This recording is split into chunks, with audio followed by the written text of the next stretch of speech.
মাছের কাঁটা বেছে খেতে আমি পটু। মাছের কাঁটা বেশি হলেও তেমন কোনো অসুবিধা হয় না।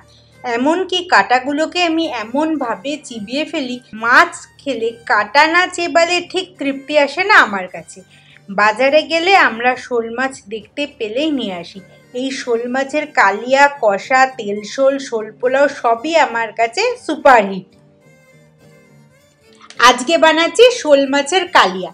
মাছগুলো এরম পিস পিস করে কাটাই ছিল, তাই ভালো করে ধুয়ে নিয়ে হলুদ, নুন, সর্ষের তেল মাখিয়ে রেখে দিলাম 30 মিনিট।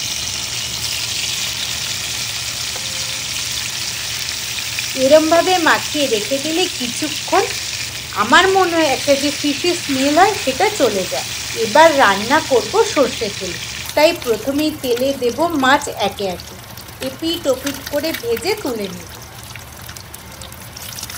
কড়াইতে দেব একটা শুকনো লঙ্কা আর গরম মশলা ফোড়ন দিয়ে সুন্দর গন্ধ বেরোতে দেব কিছু পেঁয়াজ কুচি। একটু ভাজা ভাজা করে দেব তাতে পেঁয়াজ, কাঁচা লঙ্কা আর টমেটো বাটা। দেব নুন, হলুদ, রঙের জন্য কাশ্মীরি লঙ্কা গুঁড়ো। এবার ভালো করে কষাতে হবে। দেব আদা রসুন বাটা, টক দই। ভালো করে সময় ধরে কষাতে কষাতে মাঝে অল্প জল দিয়েও কষাবো। যখন দেখব মশলা কষানো প্রায় হয়ে গেছে, দেব অল্প করে জল দেওয়ার পর ঢাকা দিয়ে ফুটতে দাও। যখন দেখব ঝোল টকবক করে ফুটছে, তখন দেব মাছগুলো একে একে ছেড়ে, তারপর মিনিট 5 ফুটতে দাও। এবার গ্যাস বন্ধ করে ওপর থেকে ফিনিশিং টাচে দেব অল্প করে ঘি, ধনেপাতা কুচি আর গরম মশলা গুঁড়ো আর একটা কাঁচা লঙ্কা চিড়ে। এবার ঢাকা দিয়ে রেখে দাও 3 মিনিট মতো। তারপর পরিবেশন করো গরম ভাত কিংবা পোলাওয়ের সাথে।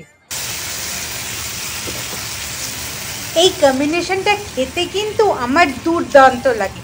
এটা শুধু শোল দিয়ে না, পমফ্রেট, ভেটকি, কাতলা, রুই দিয়েও এই প্রিপারেশনটা দারুণ মানায়। ট্রাই করে ভালো লাগলে আমায় জানিও, আর পারলে ছবি তুলে আমার সাথে শেয়ার করো। I would be delighted to share it with my community. আচ্ছা, তোমাদের মধ্যে কার কার শোল মাছ প্রিয়, আর শোল মাছের কোন প্রিপারেশনটা খেতে সব থেকে বেশি ভালো লাগে সেটা আমাকে জানিও। তোমাদের কাছে শোল মাছের যদি কোনো নতুনত্ব রেসিপি থাকে সেটাও আমার সাথে শেয়ার করো, আমি অবশ্যই ট্রাই করে দেখব। পুরো ভিডিওটা দেখার জন্য সবাইকে থ্যাংক ইউ। আজ তাহলে আসি, আবার দেখা হবে পরদিন। টাটা।